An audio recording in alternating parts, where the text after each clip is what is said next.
e num terceiro momento, a discussão do subgrupo 4 das atividades econômicas. Aqui, um diagrama, né, que demonstra em que momento estamos da revisão do plano diretor. Então estamos, agora no mês de julho, encerrando a etapa de leitura da cidade. E nós teremos então, como fechamento desse momento, nós estamos preparando um seminário. Tá dando eco. Tô tendo um certo retorno aqui. Tá. Então, eu deixo aqui o nosso convite, tá, para participação aí de todos do seminário de leitura da cidade, que vai marcar então o encerramento dessa etapa, que acontecerá no dia 22 de julho, é um sábado, tá? O dia todo, de manhã e de tarde, com intervalo para almoço, no Cinema Capitólio. Aqui na tela tem o link para inscrições. Depois a gente disponibiliza também, pode ser pelo WhatsApp, por e-mail também. Pedimos atenção, então, porque as vagas são limitadas.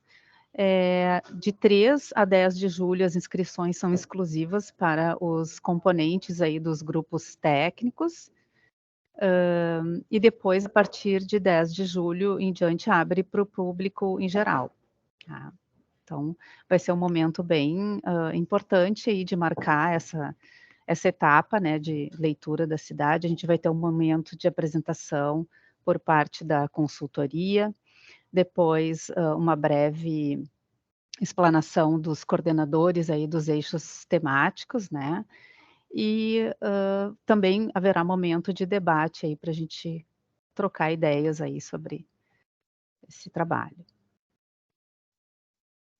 O nosso cronograma, então, para julho, nós teremos, além da reunião de hoje, que ali, desculpem, está marcado errado, eu esqueci de atualizar. Na verdade, a nossa reunião está acontecendo hoje, sexta-feira, ao invés de ontem, né, na quinta.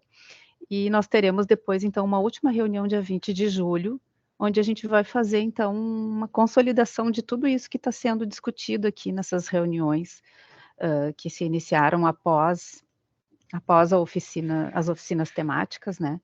Então, no dia 20 seria a última reunião do eixo temático do desenvolvimento econômico, antes do seminário de encerramento dessa etapa de leitura da cidade. Resgatando aqui, para a compreensão de todos, né, qual é o nosso enfoque aqui do desenvolvimento econômico. Então, engloba aspectos do plano diretor, que se relacionam com incentivos para o desenvolvimento econômico do território e a capacitação e geração de emprego e renda. Questões como fortalecimento dos arranjos produtivos existentes e estímulo a novos arranjos, considerando as tendências de desenvolvimento e os potenciais existentes no município, também fazem parte deste eixo temático. Desculpa.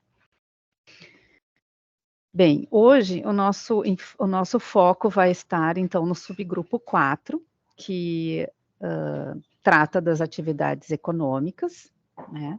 Dentro desse tema de atividades econômicas, então, vocês nos trouxeram aí anteriormente a conferência de avaliação do plano diretor e se consolidando na conferência de avaliação do plano diretor, 5 subtemas, né, que seriam o zoneamento de atividades, a dinâmica imobiliária, a preocupação com o espraiamento das atividades, né, seja de moradia como atividades econômicas em direção ao eixo sul, extremo sul da cidade, né, da zona mais rural.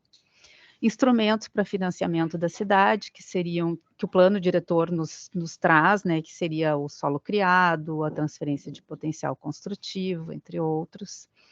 E o patrimônio histórico, né, que é a preocupação de como é que a gente preserva a nossa identidade, a nossa memória, mas de forma que isso possa trazer, de forma sustentável, né, de que isso possa trazer também para o proprietário desses imóveis uma forma de manutenção da edificação e, né, de forma a preservar ela para as gerações futuras.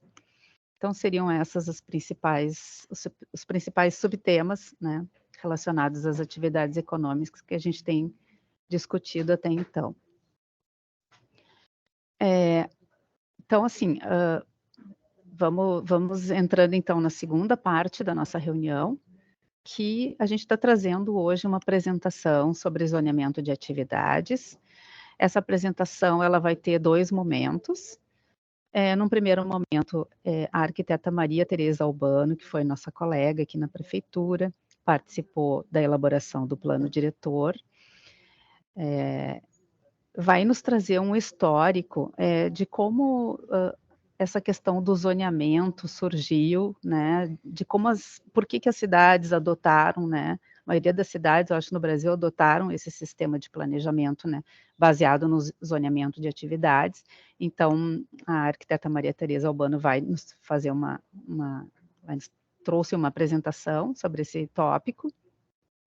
E num segundo momento, a gente vai ter uma apresentação das colegas que trabalham na equipe de projetos especiais 1, que são a arquiteta Luísa Carolina Moron, atual chefe da equipe de projetos especiais 1, e a arquiteta Verônica Moraes Medina, prepararam então uma apresentação, demonstrando assim como se deu a aplicação então do zoneamento das atividades no território de Porto Alegre, né, a partir das experiências dela, das vivências delas, nas análises de projeto, especialmente projetos de primeiro grau, EVUs de primeiro grau, né, que são aqueles de menor impacto, menos complexos, mas também os de maior quantidade, vamos dizer, né, comparativamente com os EVUs de segundo grau, é o que tem mais volume tramitando dentro da prefeitura.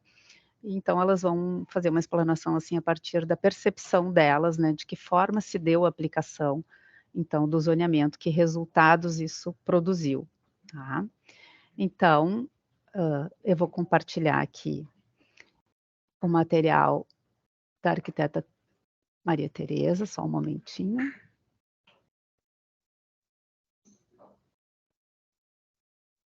Ela trouxe para nós uma apresentação também.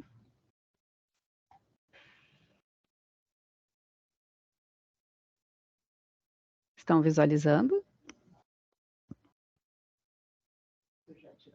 Sim. Certo. Então, deixa eu ocultar aqui. Então, arquiteta Maria Tereza, a palavra com você. Bom dia a todos. Estou eu aqui tentando traduzir a grande pergunta que me fizeram, como é que se chegou a esse modelo de zoneamento que tem hoje no PDD-UA. Então, pode passar a primeira.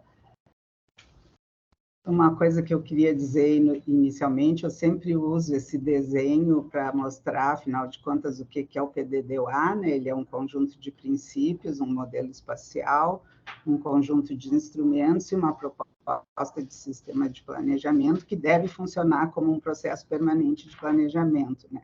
Então, onde é que se situa essa questão do zoneamento de usos ou zoneamento de distribuição de atividades em Porto Alegre? Se situa dentro da questão do modelo espacial e deve conversar com todas as estratégias que estão dentro do plano. Pode passar. Bom, então a primeira coisa que leva à formulação de um zoneamento é a questão da macrodivisão territorial do plano proposto, que divide a cidade em área de ocupação intensiva e área de ocupação rarefeita, né? E nesse sentido, lá em 99, se pensou que seria muito importante que tudo fosse urbano legal dentro do plano diretor, para poder resolver a cidade também com políticas que se remetessem a essa área chamada de rarefeita. Então, junto com a ideia de uma área intensiva ou de ocupação prioritária, se tinha uma área de ocupação rarefeita, onde se deveria reconhecer o interesse ambiental e principalmente, dar uma solução para os problemas da cidade informal, ou seja, reconhecimento da cidade real. Pode passar. Bom, aqui só uma amostra, né, do que é a nossa cidade intensiva, a nossa cidade rarefeita e a transição que ela tem de uma para outra pelos seus principais morros. Pode passar.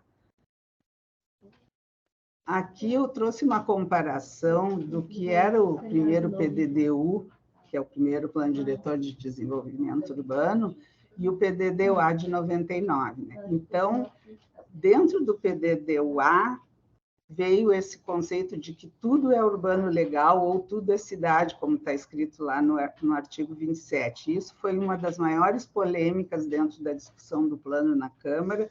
Então, eu trouxe essa comparação para a gente poder ver que tudo que está em cor-de-rosa ali no mapa de 79 já era área urbana em 79, só que se chamava urbana de ocupação extensiva, ou seja, uma área que não era de ocupação intensiva. E no PDDUA, então, e a área rural do plano de 79, ela era em grande parte área de preservação. Então, o que fez o PDDUA? Ele reconheceu aquela área de potencial rural que já estava no plano de 79 e definiu melhor o que seria, então, a preservação ambiental, a proteção do ambiente natural, e propõe não uma área rural, mas uma área de produção primária legalmente urbana. Pode passar. Grande polêmica isso. Aqui um mapinha que mostra aquele objetivo do reconhecimento da cidade informal, da cidade real, que mostra naquela marcação mais interna, né? Não sei se eu posso... Ah, posso! Aqui, assim, então, dentro da área rarefeita, tinham muitas ocupações irregulares, e a ideia do tudo é urbano seria muito resolver essas questões dessa ocupação informal. Pode passar. Aqui, então, o plano diretor divide a cidade em grandes regiões chamadas macrozonas, né? Cada uma pensada principalmente a partir das suas características de paisagem, né? Algumas receberam nomes como essa aqui do bem ao norte, de corredor de desenvolvimento, porque a ideia seria pensar ela como um polo metropolitano, o que não aconteceu ao longo desses anos todos, mas que estava lá como intenção. Então, a cidade corredor de desenvolvimento, a cidade radiocêntrica, que é aquela que vai até a terceira perimetral, a cidade xadrez, que vai até o limite do município, a da transição, que pega todos aqueles morros e a parte habitacional mais nos bairros Assunção, ali, não, bairros, não sei bem, Tristeza, Assunção. Depois a cidade Jardim, que é a zona que a gente chamava de sul, mas que não é o extremo sul, né? E a cidade urbana, e na época se criou um eixo chamado Eixo Lomba-Restinga e a Restinga. Isso aqui depois a gente vai ver, foi transformado um pouco pela criação da macrozona da Lomba do Pinheiro. Pode passar. Então, aqui só para mostrar que ao longo dos anos surgiu, então, essa macrozona 10, né? Que foi criada por uma lei que alterou o PDDUA para criar a Operação Urbana da Lomba do Pinheiro, que é uma operação única de Porto Alegre, que foi revogada recentemente. Pode passar. Bom, então, entrando nas ideias que estavam implícitas no zoneamento do PDDO, talvez a ideia mais importante seja a ideia de miscigenação através da identificação de zonas homogêneas e através da preocupação de pensar a compatibilidade das atividades de todos os tipos, sejam industriais, comerciais e de serviços, com a habitação. Então, a lógica seria, tudo pode estar em qualquer lugar, desde que não incomode. E o incomode seria avaliado por uma avaliação de incômodo e impacto, através de estudos que foram obrigatórios ou não. Então, é bom ressaltar que, na época que a gente estava fazendo esse trabalho de revisão do plano, se dizia o que ainda se diz hoje, né, que Porto Alegre é predominantemente uma cidade de serviço, e na ocasião dos nossos estudos, lá na década de 90, um percentual muito grande de empresas tinham até 400 metros quadrados, admitindo, de um modo geral, conviver com a habitação. Então, além dessa ideia de miscigenação de usos, se pensava, então, também na miscigenação socioeconômica e espacial. Uma coisa que não tem a ver com atividades, mas que tem grande influência na questão do modelo, é a ideia de que os índices de aproveitamento seriam iguais, independente da atividade, que é uma grande diferença do PDD-U, né? Uma ideia do zoneamento também é que se diminuísse os deslocamentos, isso a gente pode ver na estratégia de estruturação urbana e mobilidade, e observância da noção de função social, conforme acaba saindo o artigo 1º da lei. Pode passar. Eu sei que eu tenho que falar bem rápido. Bom, então a ideia de diversidade, né, uma outra ideia força, se deu pelo reconhecimento de áreas especiais. Para quem usa o plano constantemente, a gente vê que tem todos os tipos de áreas especiais, que foram as antigas áreas funcionais do PDD-U, né, que podem ser de interesse institucional, urbanístico, social, urbanas de ocupação prioritária, contenção ao crescimento, revitalização urbana, interesse ambiental, proteção do ambiente natural, interesse cultural, uso recreativo e esportivo e até áreas de animação que foram sugeridas por ocasião da revisão de 2010. Pode passar. Bom, uma outra ideia super importante é a ideia de simplificação em relação ao plano de 79, que um primeiro trabalho que a gente fez foi um trabalho de comparação dos grupamentos de atividade. No PDD-U, a gente tinha 53 grupamentos de atividade na zona intensiva e reduzimos para 13. Eram 200 páginas a menos no plano diretor só da questão das atividades. E por que, vocês devem perguntar, por que tinha 53? Na verdade, logo que o PDD-U entrou em vigor, começou um conflito muito grande, porque tinha aquela ideia de zonas predominantemente residenciais muito puras, né? Então, aos poucos, ao longo dos anos, foi se fazendo aquilo que a gente chamava de rechear os grupamentos de atividade por decreto, né?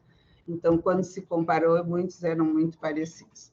Bom, uma outra ideia é a ideia de policentralidade, na escala regional, urbana e local, a ideia, portanto, de descentralização, que vem muito através de corredores de centralidade, corredor de urbanidade e áreas como centro histórico. Pode passar.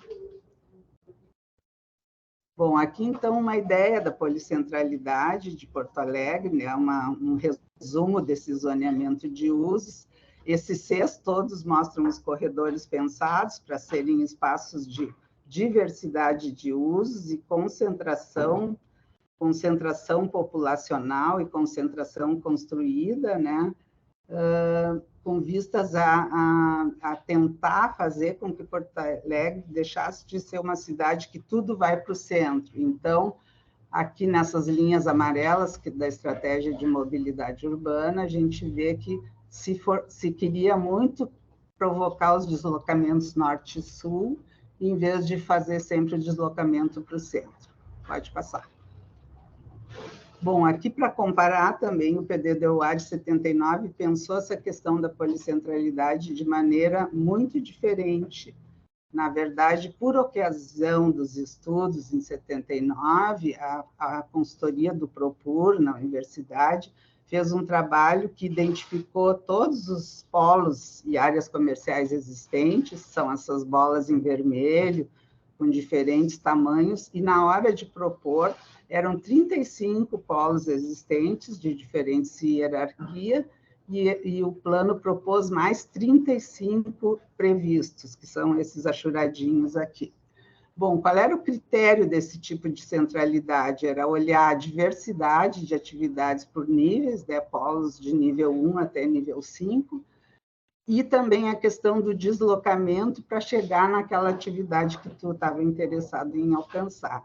Bom, resultado disso é que os polos previstos, a maioria não aconteceram, porque eles eram muitas vezes propostos em zonas onde o traçado não foi efetivado, então se fortaleceu bastante algum desses polos vermelhinhos cheios aqui, mas os outros não. E o PDD-UA, diferentemente disso, quis pensar na divisão territorial da cidade pela sua cidade real. Pode passar. Ai, estou demorando muito. Então, aqui os estudos da URGS para a Centralidade Urbana de Porto Alegre, eu tinha só esse mapa no meu material em casa, então eu trouxe esse, não é um mapa pronto, está lá na biblioteca, o mapa dos estudos configuracionais urbanos, que foram feitos também pelo Propur, no período de elaboração do plano, e que eles usaram critérios um pouco diferentes dos de 79. Então, além de ver a diversidade de atividades, eles se preocuparam com ver a acessibilidade dada pela malha urbana, ou seja, o traçado existente na cidade, né? E também a área construída. Então, o quanto se constrói passou a ser um critério de centralidade. Pode passar. Bom, espaços abertos também é uma preocupação do zoneamento de usos, na medida em que a valorização da dimensão pública da cidade era uma variável importante. E, junto com isso, a valorização da identidade natural e cultural, a ideia de reforço de centralidades e a ideia de distribuição de atividades compatível com o que estava pensado nas estratégias de mobilidade e estruturação urbana. Pode passar. Bom, aqui, então, o resumo do modelo espacial de Porto Alegre, com todas as estratégias, e o que está no fundo aqui do mapa é o zoneamento de uso, né? Então, essas coresinhas mais claras são as áreas predominantemente residenciais, mistas por conceito, mas com um controle maior das coisas que causam incômodo e impacto. E os vermelhinhos seriam, então, as zonas de centralidade, através de corredores de centralidade, e as outras cores diferentes seriam as áreas especiais, né? Aqui vocês podem ver onde está o aeroporto, essa aqui é a única cor que aparece no mapa, é a única zona predominantemente produtiva que não pode habitação em Porto Alegre. Pode passar. Bom, aqui também, só para se ter uma ideia do conjunto de estratégias, o que cada uma diz, né? Então, eu acabei de dar uma noção geral do modelo de uso de atividades de Porto Alegre, que está dado na estratégia de uso do solo privado, e eu trouxe aqui também, destaquei a estratégia de promoção econômica, que pela primeira vez passa a fazer parte de um plano, na medida que ela incorporou um plano de desenvolvimento econômico que a SMIC, Secretaria Municipal de Indústria e Comércio, tinha feito para Porto Alegre. Pode passar. Então, aqui eu tentei anotar as principais ideias de políticas urbanas que teriam a ver com desenvolvimento econômico, né? A primeira delas é que aquele corredor de desenvolvimento lá em cima, ao norte, deveria ser um polo metropolitano, não é o que aconteceu. Na época, se discutia muito a ideia de regiões de potencial tecnológico, então o quarto distrito estava entre essas áreas onde se pensaria numa revitalização econômica. Bom, o centro, claro, como um local de programas e ações de revitalização, e a cidade intensiva como um todo, esse amarelinho mais claro, né, com preocupações com políticas de abastecimento, de geração de emprego, de consumo para os excluídos, de fomento de atividades econômicas. Então, aqui os programas, nessa cor mais amarelinha aqui, os programas que estão dentro do plano, que se a gente for avaliar, praticamente nenhum foi muito feito. E a cidade urbana, então, a grande preocupação seria o fomento da produção primária, turismo ecológico, instrumentos para uma ocupação adequada, para tentar reverter aquela questão das ocupações irregulares, manejo de bacias hidrográficas, etc. Pode passar. Bom, aqui, então, o modelo espacial como uma superposição de estratégias e o modelo de atividades que foi proposto, que coincidia com essa ideia. Então, corredores de centralidade, essa zona toda de entorno do centro como cidade mistas, mistas, chamada mistas de urbanidade, que era para poder ter uma vida cotidiana mais perfeita, com circulação de pessoas, com espaços públicos, sem a presença de comércio atacadista e essas coisas que geram mais trânsito de caminhões e coisas assim. Pode passar. Bom, então chegamos nos grupamentos, nos anexos que estão dados no plano, né? O anexo 5.1 fala dos grupamentos de atividade, e que começaram sendo 13 na zona intensiva e passaram a ser 4 na área de ocupação rarefeita, e aos poucos, ao longo dos anos, algumas especificações foram sendo adotadas, especialmente com a subdivisão de áreas de interesse cultural em duas, interesse cultural propriamente dito e ambiência cultural. Bom, o trabalho do cultural, se a gente for fazer uma reflexão sobre ele, até hoje ele ainda não está bem pronto, né? Então, e a classificação das atividades no anexo 5.2, como é que se pensou, então, essa classificação? Primeiro, se pensou que deveria ter uma ideia de conceitos por grupos de atividades que deveriam ser analisadas pela sua interferência ambiental, né? E não como era no outro plano, pela noção de função. Então, as atividades seriam inócuas, interferência ambiental 1, 2 ou 3, e grau de incômodo e impacto, que é o que eu acho que as meninas vão falar. Pode passar. Então, aqui, só para ter uma ideia, né, da miscigenação pensada pelo plano, o grupamento 01 seria o de predominantemente residencial, o 03 de mista 1, que se assemelha a predominantemente residencial, o 05 seria de mista 2, que era a mista que a gente chamava, junto com a mista 1 também, de mistas de urbanidade, né? A mista 3 já é um pouquinho mais sujinha, né? A mista 4 mais sujinha ainda, e a mista 5, aquela mista que pode tudo, a mais suja de todas, inclusive se chama de mista, porque se permite também habitação, desde por um projeto especial que resguarde a separação entre atividade residencial e outras atividades. E, por fim, a predominantemente produtiva, que é onde não pode habitação. Pode passar.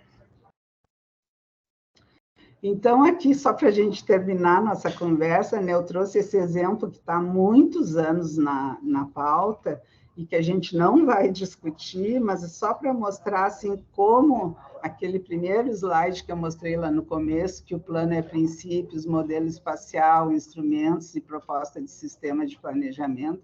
Eu acho que esse é um exemplo bastante típico de uma propriedade que tem lá no extremo sul do município, que passou por todos os tipos de discussão, desde densificação, área rural, área urbana, usos, pode isso, não pode aquilo, e como a coisa não depende tanto do que está escrito num zoneamento, mas dos princípios que estão num plano diretor. Então, essa área, que eu não sei se vocês enxergam essa linha verde, em algum momento, pode passar,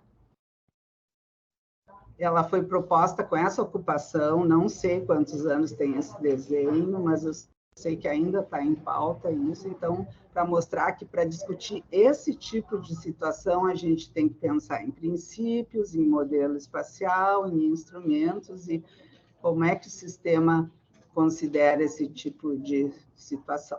Era isto. Acho que acabou aqui. Pode passar. Acabou.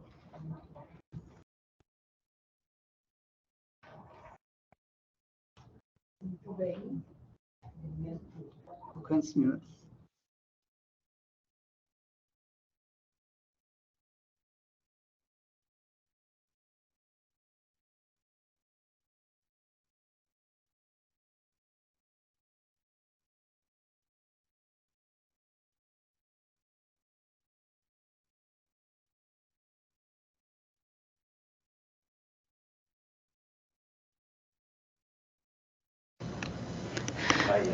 Feito. Agora sim, desculpe um pequeno problema técnico aqui com o microfone.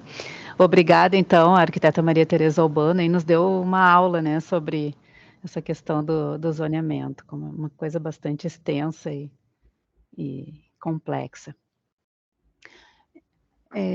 Eu vou colocar aqui, então, a nossa próxima apresentação. A arquiteta Luísa já está a postos, né? Sim, estou aqui. Tá bem, deixa eu... Quer que eu compartilhe, talvez, Letícia? Não sei se não fica mais fácil. Bom, olha, okay. eu tô com a tela aqui, tu que sabe. Tá. Então, vamos lá. Também queria agradecer, assim, a apresentação da Maria Tereza Albano. Acho que contribui muito, assim, para a gente entender por que chegamos onde chegamos e ajudar a pensar para onde a gente vai, né? A apresentação que eu vou fazer agora é um levantamento, assim, do dia a dia da equipe de projetos especiais 1. Foi elaborado pela equipe, eu vou apresentar. É um recorte de algumas questões, né? Então, claro, a gente não está lidando, assim, com um levantamento completo de toda a cidade, a gente tem um recorte de algumas questões que a gente acha que podem contribuir na discussão, assim, do zoneamento. Então, pode passar. Então, vamos lá. Para quem não está familiarizado, assim, com os projetos especiais de primeiro grau, a gente vai trabalhar, entre outras coisas, com algumas solicitações de flexibilização do regime, seja de altura, seja de restrição de porte, seja de restrição de implantação, algumas outras questões de volumetria, e lembrando sempre que essas flexibilizações elas estão previstas no plano, né? Elas não são tiradas do nada, assim. São algumas flexibilizações que estão lá previstas, alguns casos bem específicos, que a gente vê se o projeto enquadra, se não enquadra. E duas das questões que a gente trata com bastante frequência acabam fazendo contato, assim, com essa questão do zoneamento, que são os pedidos de aumento de porte. Então, assim, o que é um aumento de porte, né? Quando o plano lá vai dizer que aqui tu pode pôr tal tipo de comércio, tal tipo de serviço, até 300, 400 metros quadrados, e a pessoa passa um pouquinho daquele limite. Então, a gente vai fazer uma análise se, naquele caso, aquela edificação impacta muito, se ela está prevista no plano para ter algum tipo de flexibilização. Então, são essas costuras, assim, que são feitas na implantação das atividades na cidade. E também os pedidos de implantação de atividade não prevista no GA. Então, seriam aquelas atividades que, teoricamente, são proibidas naquele local, mas conforme a cidade vai se transformando e novos polos vão sendo criados, novas demandas vão sendo criadas, isso também pode ir modificando. Assim. Então, a gente está trazendo aqui questões relativas a essas duas flexibilizações, que são os aumentos de porte e implantação de atividade não prevista no GA. Pode passar. Então, aqui um resuminho do que a gente vai falar, né? Rapidinho, assim, sobre as zonas de uso, um levantamento dos últimos anos dos EVUs que passaram por nós, assim, agrupados por bairro, algumas questões sobre transição entre regimes e as transformações de áreas, miscigenação de usos e também uma abordagem sobre o uso do solo e volumetria. A gente pode seguir. Pode seguir. Aqui a gente pediu um mapinha, até está um pouquinho claro, né? Esse mapa ele vai trazer as zonas de uso distribuídas na cidade, então é o que é permitido, né? O que é aceito hoje, assim, que é permitido pelo plano. Então, lembrando que esse zoneamento é de 99, e na revisão de 2010, apesar de alguns critérios terem sido revistos, como as questões de altura, que passaram por estudos, enfim, o zoneamento basicamente permaneceu o mesmo, né? Então, a gente acaba tendo um longo período que essa questão não foi necessariamente atualizada, assim. Então, a gente tem uma certa defasagem acumulada, assim. Pode passar. Aí, como o mapinha ficava muito pequeno ali, a gente deu um zoom, também está bem clarinho, assim. Acho que passa para o próximo. Aqui da região, lá era da região central e norte, aqui da região mais sul. A gente tem áreas grandes, assim, com zonas de uso grandes, que talvez já tenham passado por nesses anos já tenham passado por uma mudança, né, conforme a dinâmica da cidade, enfim. Pode seguir, acho que esses mapas estão muito distantes, não vai fazer muita diferença. Pode seguir. Então, aqui a gente fez um levantamento desses 2 pedidos de EVU, que seria o aumento de porte e atividade não prevista no GA, por bairro, onde eles mais aparecem, né? Por que a gente trouxe esse dado? Esse acúmulo de solicitações por bairro, muitas vezes podem nos indicar, claro que isso carece de estudos mais aprofundados e uma análise mais profunda, assim, de áreas que precisam de um novo olhar, né? A gente vê ali que, tipo, bairros como Sarandi, que tem zonas de uso gigantescas, pedem muito EVU em relação a isso. O próprio Menino Deus tem muito pedido nas margens do bairro, né? Ele tem vias grandes ao redor, que acabam puxando outros usos. Na dinâmica, conforme a cidade vai crescendo, vai se desenvolvendo, esses bairros a gente presume que eles estão pedindo mudanças, né? Claro que também esse recorte vai passar por aqueles empreendimentos que têm condição financeira de se regularizar perante o município, então, tu vai ter aqui mais presença de bairros como Boa Vista, Três Figueiras, enfim, né? Alguns bairros mais distantes, às vezes, não tem tanta representatividade, assim, por não ter demanda e, às vezes, por não ter condições de se regularizar. Deixa eu ver. Aqui a gente trouxe só aqueles EVUs que foram deferidos. A gente tem muito pedido que não é aceito, né? Então, assim, muito não, raros, mas a gente tem pedido que não são aceitos, e esse recorte é só dos aprovados. Então, são regiões que a dinâmica dos usos está se alterando e que também, por terem esses EVUs que foram aprovados, caso a caso, eles muito provavelmente têm uma infraestrutura suficiente para absorver novas atividades ou novos portes um pouco maiores, um pouco mais permissivos, né? Pode seguir. Tá, pode seguir. Esse mapa não é tão atualizado quanto aquele que estava bem clarinho, mas como ele tem as cores mais contrastantes, a gente resolveu trazer um recorte desse, que aparece um pouco melhor, assim.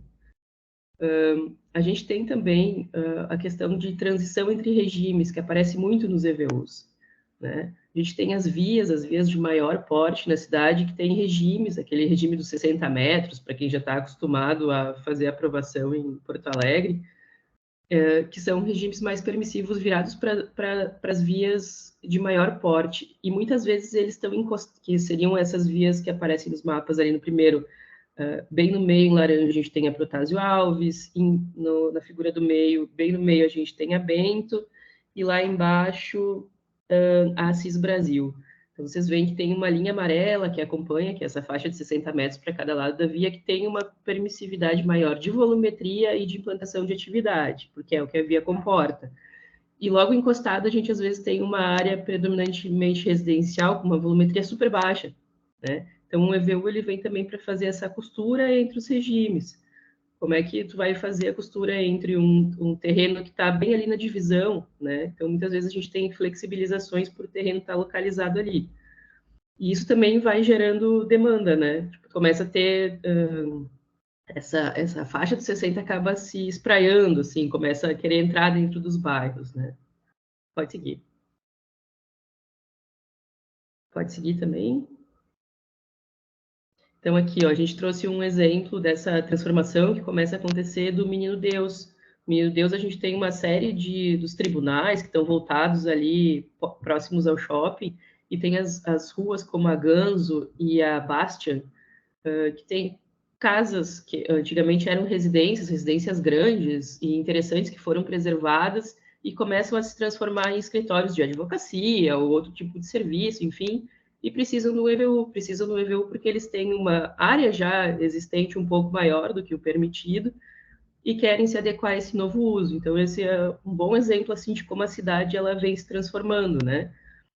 Tu tem uma edificação que em um certo momento servia para um tipo de atividade e para garantir a sua sobrevida, que é uma coisa também que é bastante interessante, ela precisa se adequar.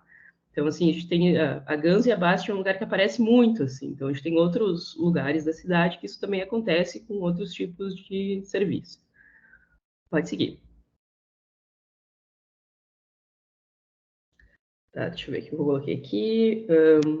Então, essas atividades que vão se instalando na busca por se regularizar, né, perante o município, acabam passando pelo EVU. E no EVU a gente vai verificar se essa atividade pertence àquela nova dinâmica que está acontecendo e se o impacto que ela está gerando é significativo na região, né, naquele quarteirão, naquele entorno imediato, assim, se aquele impacto é absorvido, enfim. E outra coisa que acontece bastante não, que pode acontecer é a gente ter vários pedidos próximos. Isso muitas vezes nos indica uma possível alteração de GA, né? Que é uma alteração do grupamento de atividades. E isso é dado em torno de uma via, assim, num trecho, e pode ser encaminhado pelo requerente ou até pelos técnicos da prefeitura e é avaliado pelo CMDOA, né? Mais para frente a gente tem um mapinha dessas resoluções. Pode seguir. Ó, então aqui a gente pediu para o pessoal mapear as resoluções de alteração de grupamento de atividade, que são essas minhoquinhas em azul escuro. Pois tem um zoom.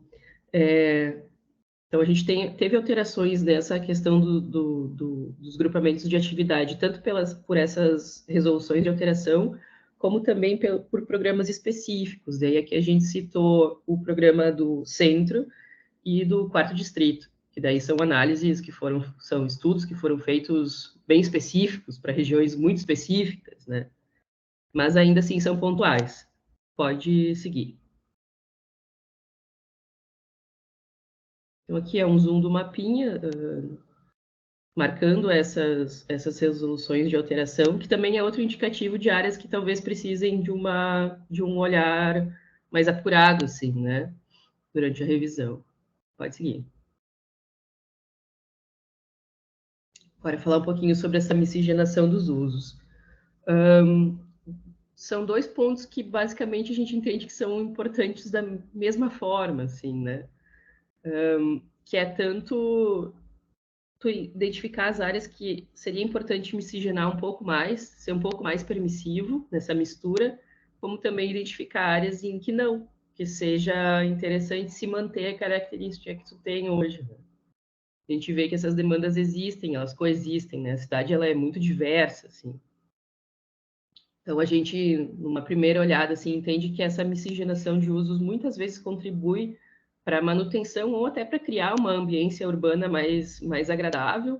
Elas contribuem também para a preservação do patrimônio, que é outra questão muito importante na nossa cidade, né?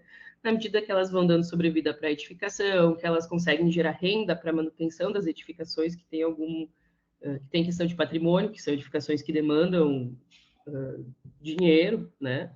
E também para ela se adequar à vida de hoje, assim. As edificações precisam de alterações, assim. A gente entende também que essa miscigenação dos usos, elas reduzem muitos deslocamentos, né? A gente não tem mais, assim... A gente entende que tu morar perto do teu trabalho, que tu poder ter os serviços de primeira necessidade próxima do teu local de trabalho, problemas gigantescos que a gente tem em quase todas as regiões grandes é a questão do deslocamento. Então, a miscigenação ela vem também para auxiliar nessa demanda e ela acaba passando por outras diversas questões, diversos outros problemas da cidade. Né?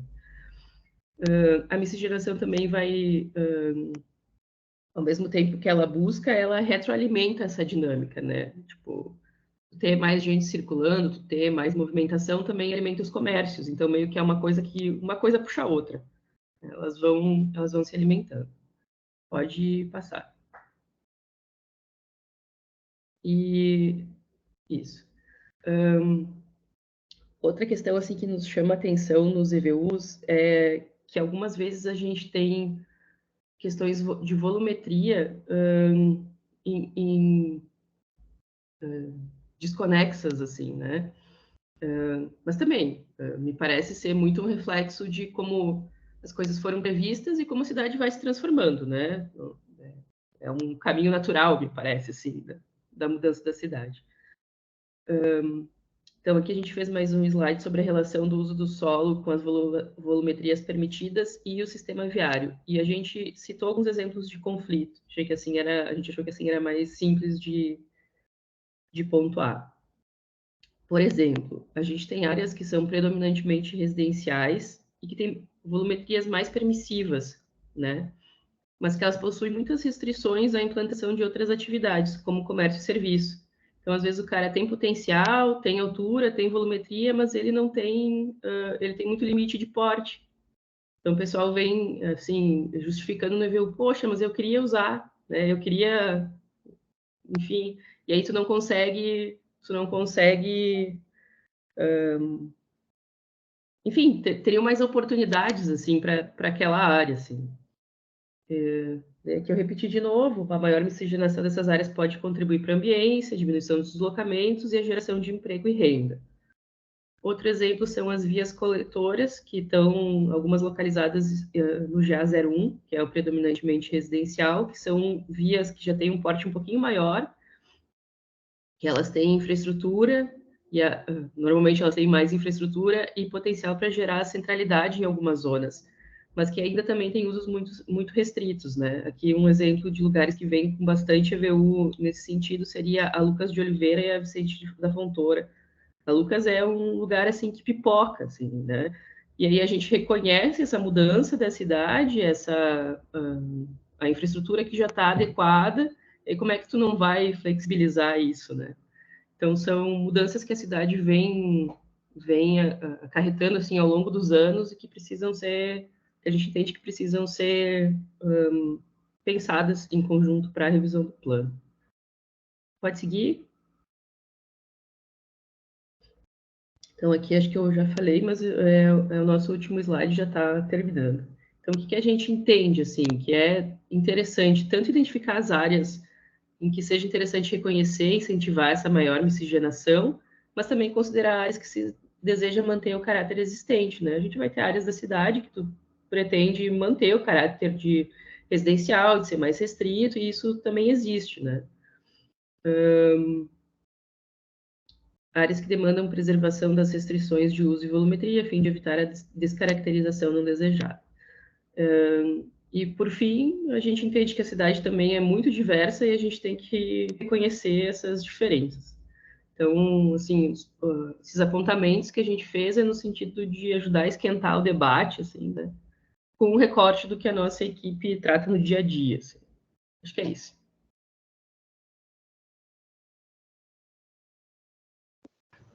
Certo, Luísa, muito obrigada. Excelente apresentação também. Acho que a gente tem um bom material hoje para poder discutir um pouco essa questão da miscigenação, do zoneamento de atividades, né? Acho que a gente pode abrir agora para o debate um pouco e poder discutir um pouco essa questão do zoneamento. Não sei se alguém gostaria de se manifestar.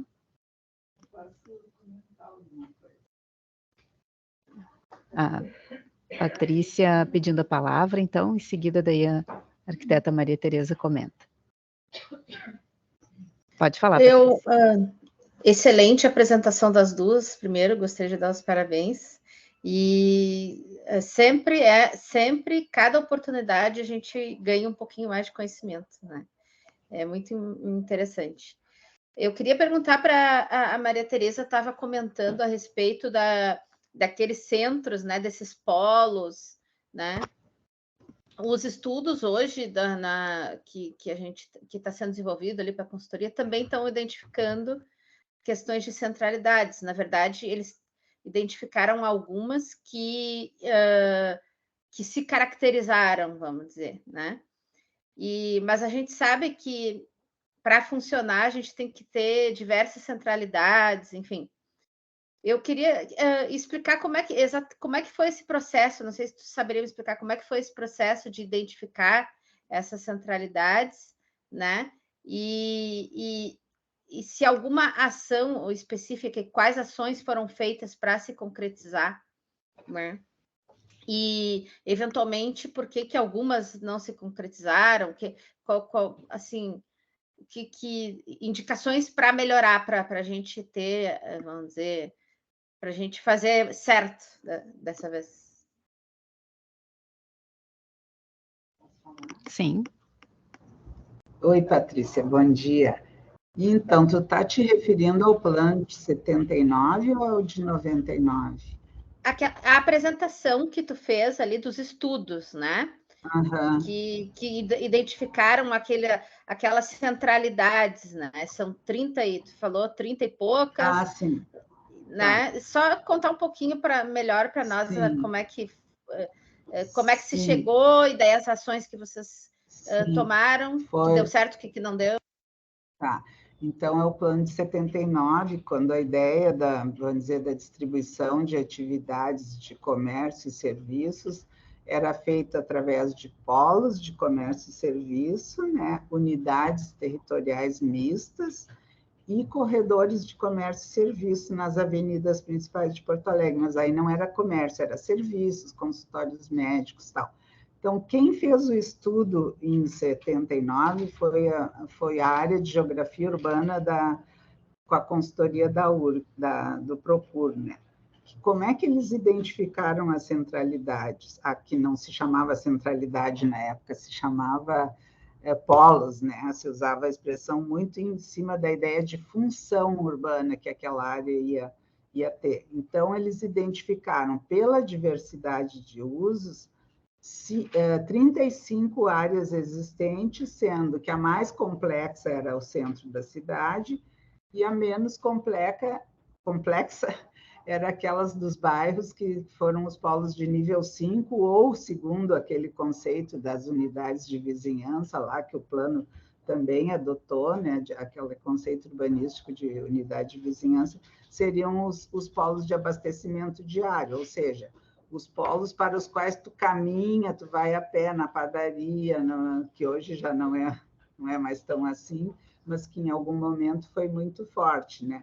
A partir, então, desse polo de abastecimento diário até o polo do centro, se identificaram graduações com polos de nível 2, 3 e 4. E o conceito do plano é que tu deveria forçar a cada região regional da cidade, que se chamava de seccional, de ter esse polo de abastecimento diário, de ter a coisa do ensino de primeiro grau, da pracinha, da escola, e depois, conforme fosse ficando regional, tinha que ter a escola de segundo grau, um conceito bem rígido, que na hora que entrou no plano como conceito, gerou aquele monte de nãos, assim, no começo da implantação do plano, que foi uma loucura, né? E aí a estratégia usada foi a de rechear os grupamentos, né, que eram aqueles 53.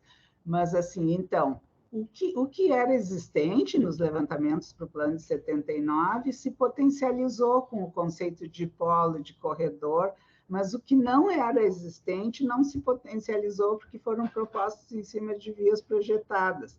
O plano de 99, ele abandonou esse conceito de cidade separada por funções e quis criar essas estruturas de centralidade dentro da lógica da miscigenação, né? Então, aquele monte de bolinhas que estavam lá na estrutura de polarização de 79, elas quase todas ficaram incluídas dentro daqueles corredores de centralidade, porque assim como as gurias falaram, né, os principais casos delas de análise são aumento de porte, atividades não previstas e transição entre regimes, esses problemas existem desde o começo da implantação do plano de 79. Então, esse de 99 tentou terminar um pouco o excessivo detalhamento que se tinha de fazer. Quando eu entrei na prefeitura, em 79, exatamente,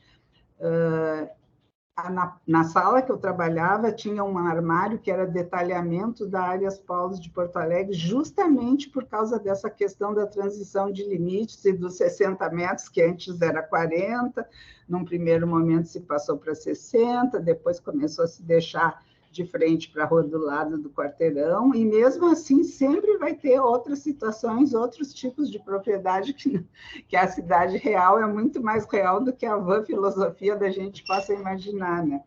Então, assim, quando a gente propôs o zoneamento em 99 por grupos e conceitos de grupos, a gente pretendia que, ao longo dos anos, se estabelecesse assim, um grupo de trabalho que pudesse ir estudando as atividades para rechear esses grupos, mas não botar dentro da lei, né? Rechear no sentido de que o conceito fosse abrangente para poder incorporar as novidades. Uma hora tem locador, outra hora não tem mais videolocadora, uma hora tem, sei lá eu, quantas atividades novas, então elas tinham que se enquadrar num conceito que não seria mais função, mas sim impacto e incômodo, né?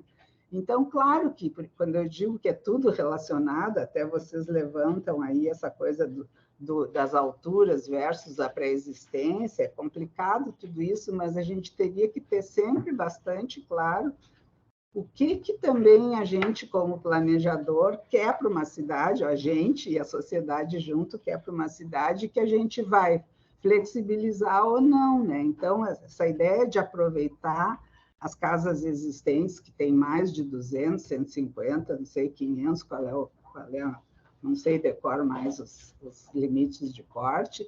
Se tu tem uma casa que seria interessante para preservar a memória daquele lugar, a ambiência, e que está trazendo funções importantes e que não geram excessiva polarização, que não geram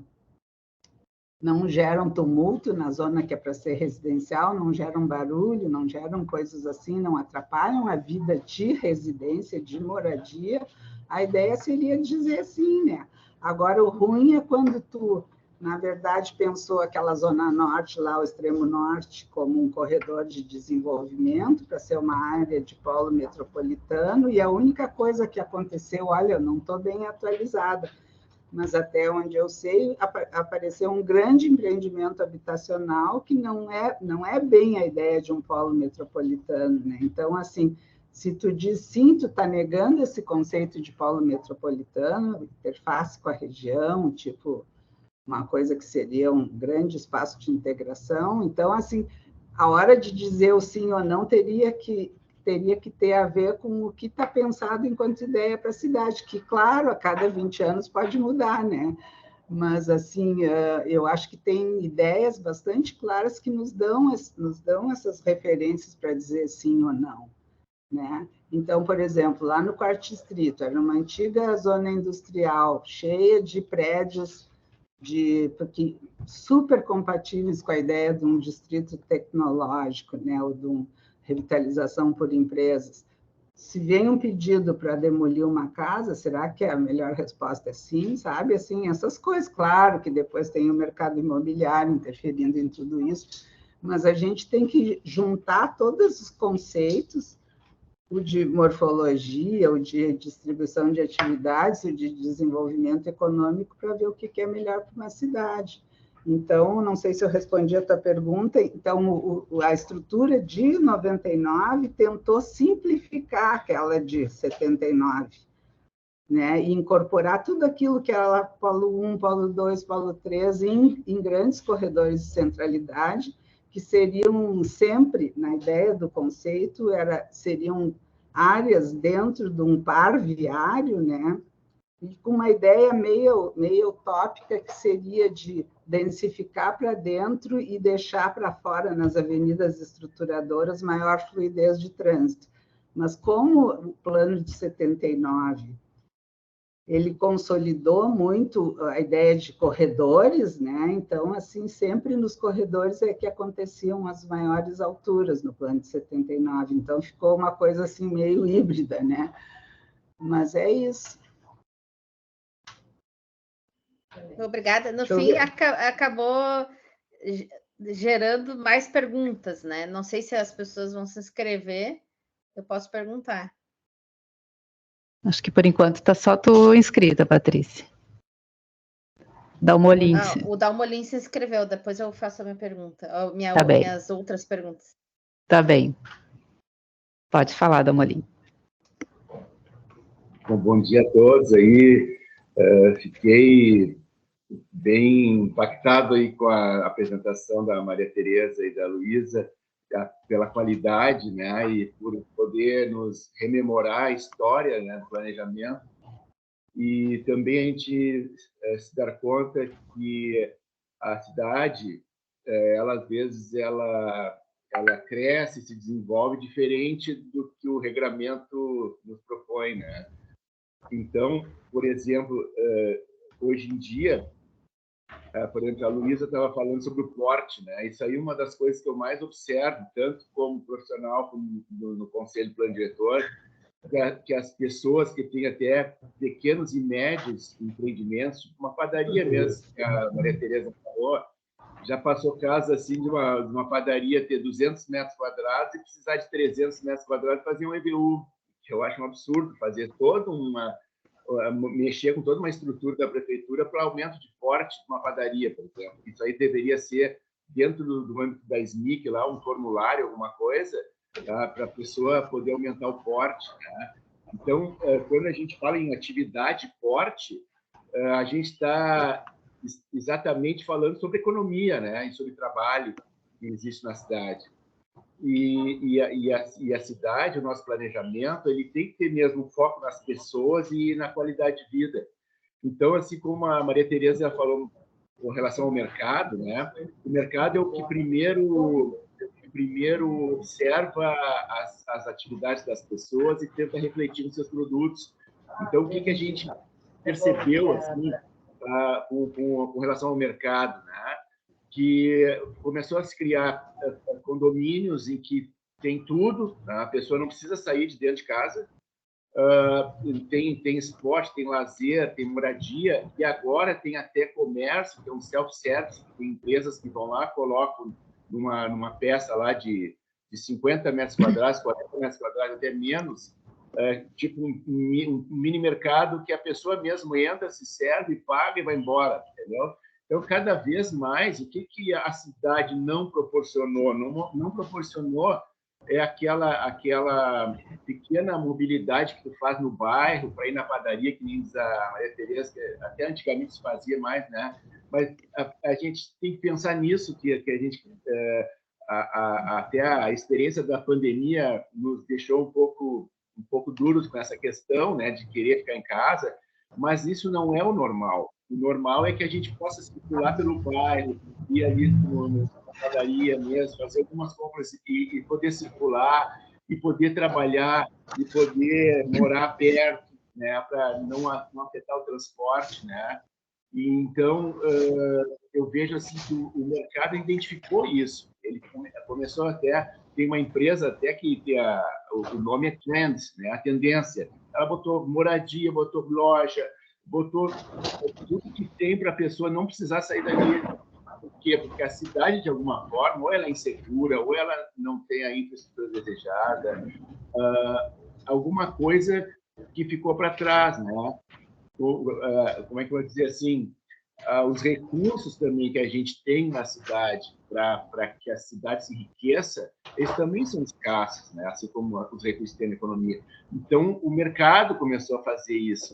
E a gente tem que pensar, então, olhando essa questão que o mercado já se adiantou, né? Ver como que a gente pode trazer para o bairro isso, para os usos mistos, né? Para a pessoa poder andar mais perto e fazer também uma coisa que o mercado já começou a fazer, é colocar no mesmo empreendimento unidades de 1 dormitório, 2 dormitórios, 3 dormitórios, que faz os níveis de renda serem diferenciados e também faz uma riqueza da tipo de pessoas que possam estar circulando naquele local, né? Antigamente, a gente tem que abandonar um pouco aquela questão muito estratificada lá do modernismo, que é tudo muito, muito caixinha, e tentar, hoje em dia, tudo mais conectado, né? É tudo muito mais conectado. E permitir um uso mais eficiente, né, das coisas, e que o lugar também seja mais convidativo, assim, né? É uma tarefa difícil, né? A gente tentar auxiliar no planejamento para daqui mais 20 anos, né? Tem que olhar essas tendências, né? Talvez tenha que pensar muito fortemente nessa questão do porte das atividades, né? Que isso é muito baseado em cima da economia, e hoje em dia a economia é uma coisa que mais está mudando, está surgindo novas profissões, estão surgindo novas atividades também, e daqui a pouco o porte vai ser uma coisa que vai cair em desuso, porque as pessoas podem fazer tudo. Nos Estados Unidos, por exemplo, os shopping centers estão fechando. Nós aqui, numa determinada época, ali na década de 80, 90, a gente concentrou demais o comércio, concentrou demais. Isso provocou também a mobilidade e o trânsito. A gente tem que caminhar, andar muito para ir nesse lugar de concentração de comércio, e que virou um lugar de passeio, um lugar de se distrair, né? Então, hoje em dia, isso já tem a tendência de olhar nos outros países, que a questão de tu poder chegar num computador e pedir uma mercadoria qualquer, até que vem de outro país, aquilo mudou totalmente a questão tanto da economia quanto da mobilização das pessoas de ir e vir a um lugar, né? Então, isso tudo a gente tem que pensar como é que a tecnologia ela vai impactar na maneira da qualidade de vida das pessoas e das pessoas. Então, assim, a gente tem que evitar que a pessoa fique fechada dentro da sua casa, né? E aí eu acho que eu tenho que criar alguma coisa, seja através dos usos mistos, seja através do porte ser uma coisa mais relativa, assim, focada só em alguns lugares da cidade que tenha a questão da predominância residencial muito forte, sabe? Porque senão vai ficar inócuo daqui no futuro a gente falar sobre porte, e até a atividade ainda vai ter alguma coisa. Então, eu não sei se eu pude contribuir assim, com a minha crítica, com a minha fala, né? Mas gostei muito das palestrantes, que estão de parabéns aí, que nos esclareceu muito sobre a história de Porto Alegre. Muito legal. Tá ótimo. Obrigada, Dalmolin. Eu acho que tu está querendo trazer também um pouco a questão assim de um resgate de uma vida mais dinâmica, urbana, né? A exemplo do que a gente tem no bairro, talvez, né? Que eu acho que é um dos bairros mais equilibrados, assim, onde tem a mistura da habitação e o comércio, os serviços, né? Que a pessoa desce do apartamento, tem ali o mercadinho, tem restaurante, tem lojas, né? Tem segurança, porque onde tem circulação de pessoas, o ambiente fica naturalmente mais seguro, né? Então, e é curioso a gente observar que, assim, o Bonfim, ele é um bairro que ele é assim, ele tem essa característica há anos, né?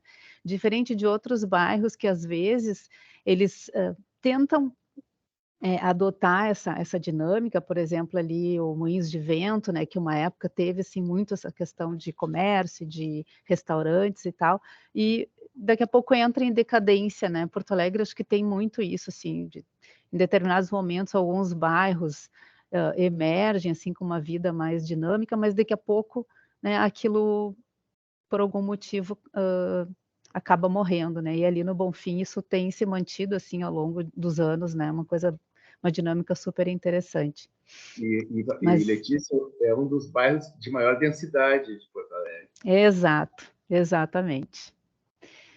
Eu diria que é um dos de maior densidade, sem necessariamente ser composto por torres enormes, né? Ele tem alturas muito variadas, e eu acho que essa diversidade construtiva é que dá também essa dinâmica de, segundo o conceito do plano, de um corredor vista 2, né? Uma área de urbanidade, porque tem parque, tem escola, tem igreja, tem creche, tem supermercado não tão grande, um supermercado de bairro, né? Tem coisas que não chegam a ser de um porte tão exagerado que acaba criando uma barreira na cidade, né?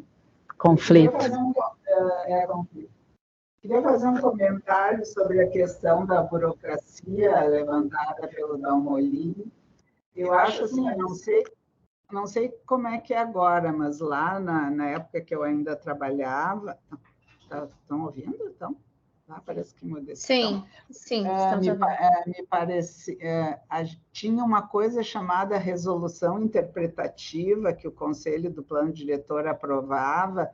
Por exemplo, essas ruazinhas todas que vocês mostraram, que identificaram uma diversidade de usos não tão compatível com o conceito de predominantemente residencial, se fazia uma resolução interpretativa e se reconhecia. Eu me lembro de ruas como a Quintino Bocaiúva e a Santana, que entraram nesse tipo de classificação e passa a ter um zoneamento diferenciado.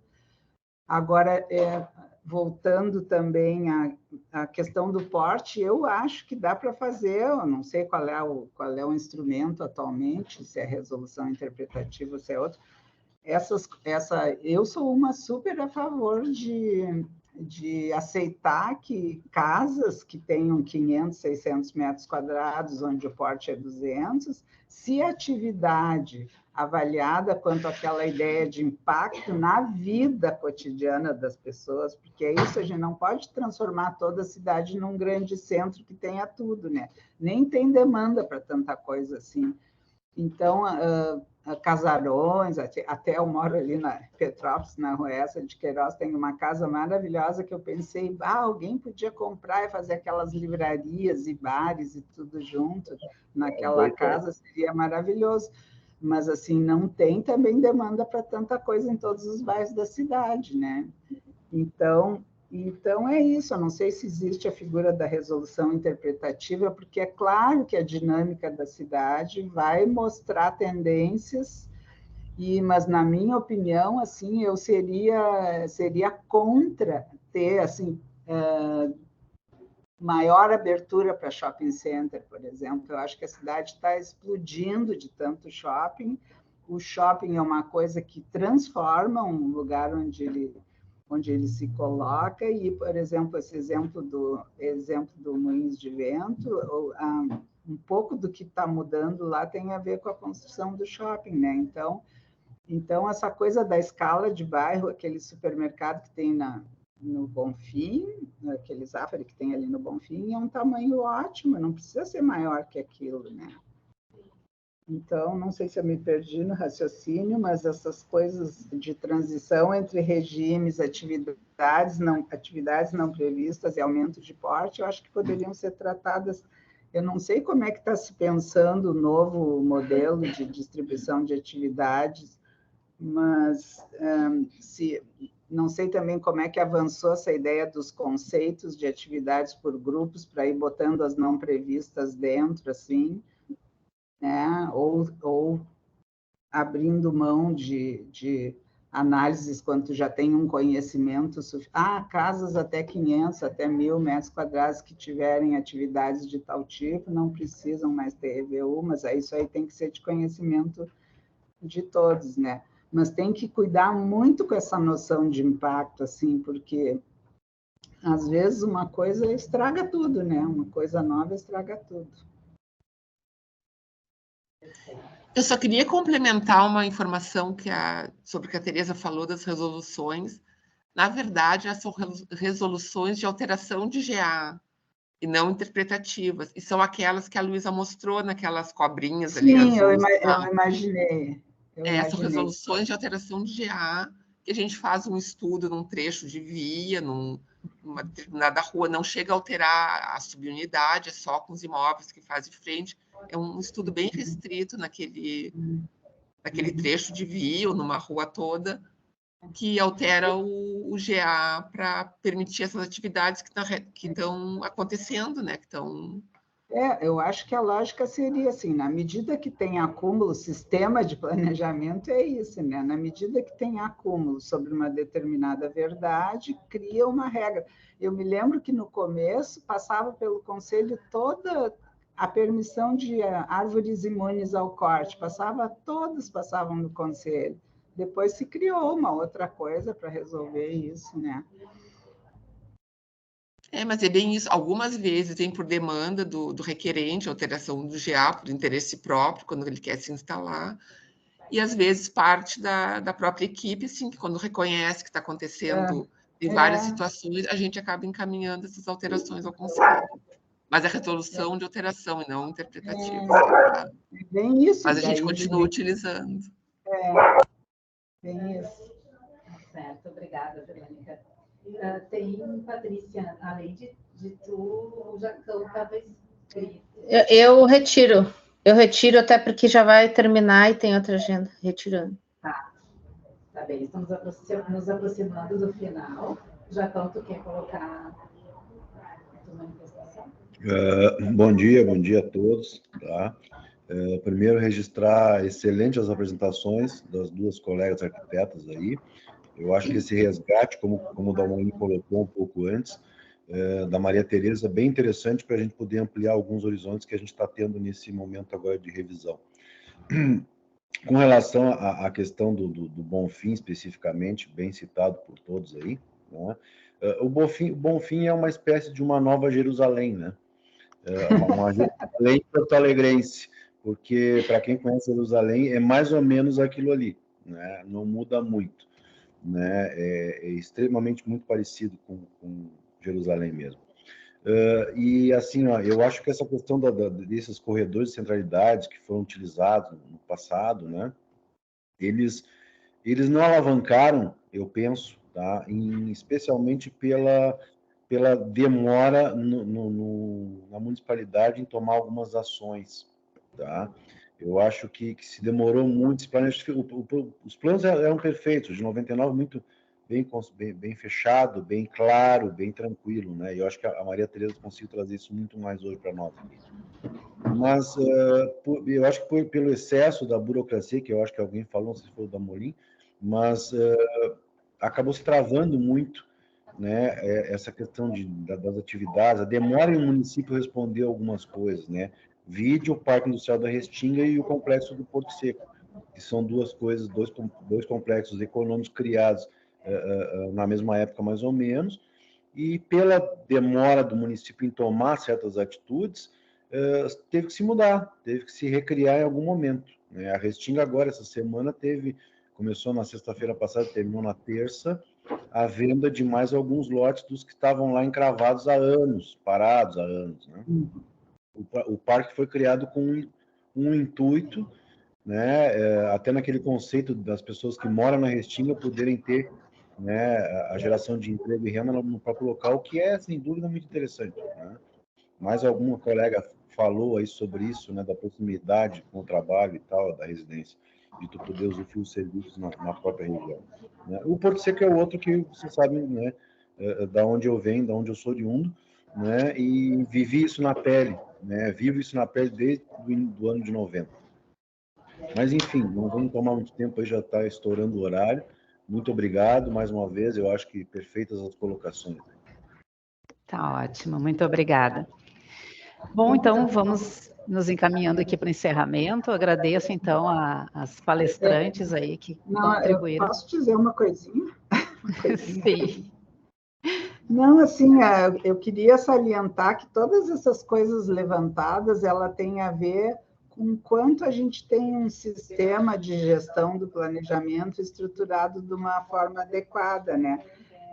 O exemplo do Porto Seco é super típico. Eu entrei na prefeitura em 1979, o Porto Seco estava lá. Eu passei 35 anos ouvindo falar do acesso norte do Porto Seco, emendando com a região, e até hoje ele não existe, né?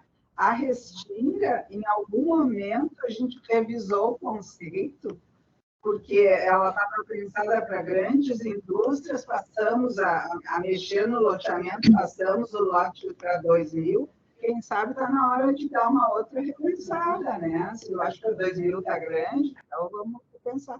Então, tudo é o sistema de planejamento, como é que se estuda, como é que se faz tudo isso, né? Desculpa. Maria Tereza provocou emoções no Jacão.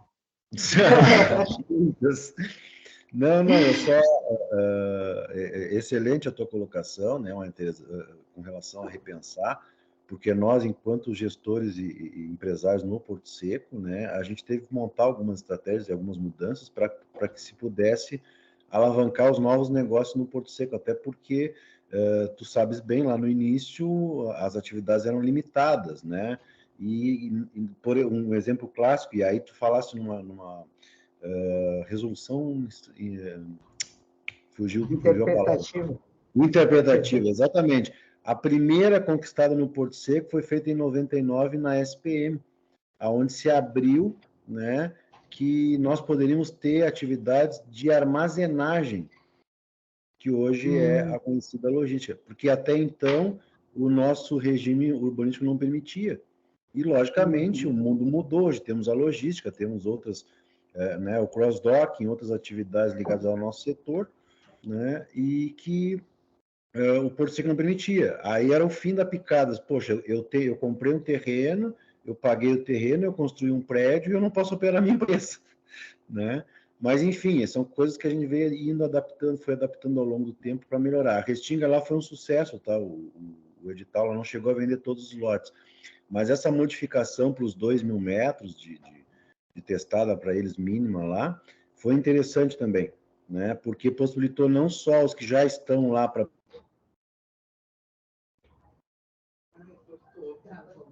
no lançamento lá na Associação Comercial e Industrial deles lá, vai ser, né, acredito eu que agora vai realmente se concretizar o parque industrial. Nós já estamos no final aí, tem só 8 lotes que pertencem ainda ao município que vão ser vendidos até o final de julho agora. Era isso, não vou me alongar. Perfeito. Então, vamos encerrando. Só para lembrar, semana que vem não temos reunião. A nossa próxima reunião é no dia 20 de julho, onde a gente vai fazer assim, um encerramento, uma consolidação disso que a gente tem discutido até agora, até para levar isso para o seminário, né? E depois, no dia 22 de julho, então, nos encontramos no seminário de fechamento da leitura da cidade, tá? Guardamos vocês aí nesses próximos encontros. Muito obrigada a todos, em especial as nossas palestrantes aí, que colaboraram muito com a discussão. Um abraço, até mais. Então, sair. Tchau, pessoal.